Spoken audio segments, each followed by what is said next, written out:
Hey guys, Myles here at Tactical Hyve, out here at the range, and before we started filming today, I had a lot of time to kill. I was waiting, and so I decided to do the Dicken Drill, or the Dicken Standard. Everyone has their own name for it, and there's lots of variations of it. If you're not familiar with what this drill is, it is inspired by an actual recent shooting in a mall where a CCW holder was able to put down a threat from 40 yards and did so within 15 seconds and landed 8 out of 10 shots, again, from 40 yards. So there's lots of different variations of this drill, and I decided to just make up my own variation. I know the common denominator about all of the standards is that everyone is taking 10 shots from 40 yards. What I decided to do was I ran 10 yards at the 40-yard line, then drew and took 10 shots. As I mentioned, there's a lot of variations out there on the net right now of the Dicken Drill or the Dicken Standard, and I don't know all the details. For example, I don't know exactly if he was using an iron sight gun, if he was using a red dot, what kind of gun it was. I decided to do this with my carry, which is a SIG P365 right here, completely bone stock, nothing modified whatsoever. And I decided to actually run 10 yards. So on the buzzer, I ran to 40 yards and then took 10 shots. I decided to do that because I wanted to induce some kind of stress, because clearly in the actual event, I'm sure he was much more stressed out than someone just drawing and taking shots. I heard that he did, after I did the drill, I heard that he actually had supported himself. I did it just freestyle, unsupported. But let's show you the drill. Then what I want to do in this video is share 3 tips that will help you if you decide to do the drill. But really, it's going to help you anytime you take shots from a longer distance.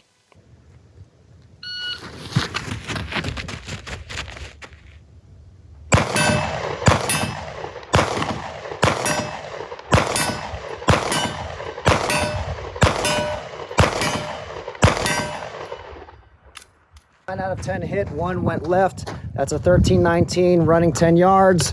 And that was a cold run, no shots for the day. So yeah, you can see it. There's 9 shots there. 1, 2, 3, 4, 5, 6, 7, 8, 9. All right, so now I actually saw my run. That was a cold run and I missed 1 shot from there, but I can tell exactly why. So that one of the first tips that I want to share with you is to fully prep your trigger. So a lot of people, when they shoot, they might slap this at 40 yards, and depending on your skill level and the gun that you're shooting, you really need to prep this trigger and get rid of all the slack and all of the creep.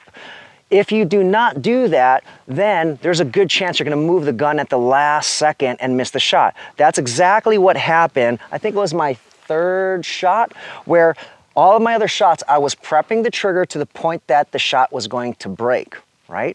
And on the 3rd shot, I lost focus, and instead of prepping it all the way, I prepped it about halfway, and I called that shot. I knew I didn't have it. That's why the shot went to the left. You can see it hit the dirt directly to the left, and I knew it when I broke the shot. So the subsequent shots, I just reminded myself, prep the trigger, then break the shot. So that is the first tip. Make sure you have a fully prepped trigger when you're taking shots from that distance. It's going to help make sure that wherever your sights were, that's where your bullet's going to hit when you actually pull the trigger. The second tip is simple. It's to relax. So I did take that 10-yard run to the 40-yard line, but you'll see once I got there, I did not have this type of stance here because I wasn't taking rapid fire shots. I didn't have to worry about crazy recoil or anything, just single shots. So what I did was I stood up and just relaxed, because all of us can stand here for a long time straight without any stress, because we do this all the time and we're relying on our skeletal alignment. So you'll see me when I got here, got to the 40-yard line, I had no crazy stance or anything like that. I just stood up, really relaxed, so that there was not a lot of tension. If you have a lot of tension, that is going to possibly throw your shots off. They're not going to be consistent. So you want to relax everything, and it does help to really just breathe, okay? So before I took my first shots, you can't see on the camera, I did get into my stance and I stood up straight and I took a deep breath, and that got me to focus on the target. So that is tip number 2, just relax, stand up straight. The third tip was to have crystal clear focus on my front sight, but here is something that I'm going to add to that. So from 40 yards, you need to make sure that your sight is on target. But what I was doing is I was taking in more information as well.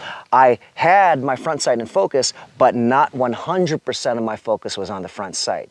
That's very important to understand. Crystal clear front sight, but not 100% of my focus was on the front sight. What do I mean by that? So I could see my front sight, but I was also remembering where the top edge of my front sight was on my target. So yes, the target was blurry, but after each shot and before each shot, I was ensuring that the front edge of my top sight, even if it was blurry, was right here. So I could land those shots consistently. I knew it's gonna be right there. If my grip is good, my sights are gonna track up and down. And for the most part, you'll see, if this was the spinal column right here, you'll see for the most part, all the shots are pretty much right there by the spinal column, right? Except that last one, or I should say the third one, which I talked about, I did not prep the trigger fully. So when you're at that distance, you have to have a crystal clear front sight, but also try to take in more information regarding your target as well. Because if this is a real threat to you, your target might be moving, so you can't completely ignore your target. You need to be able to know where your target is going, if they're moving, things like that. So that's the third tip. Make sure you can see your front sight clearly, but then also take information about your target so that you're overlaying, you're overlaying that front sight properly on your target.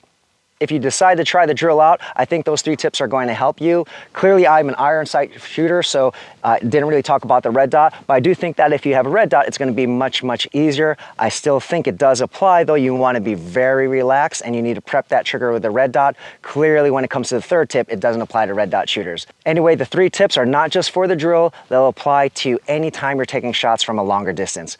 As always, if you like the content, please give us a thumbs up and don't forget to subscribe. Subscribing helps get our videos out to those who are looking for our type of content. We really appreciate the continued support. See you guys in the next video.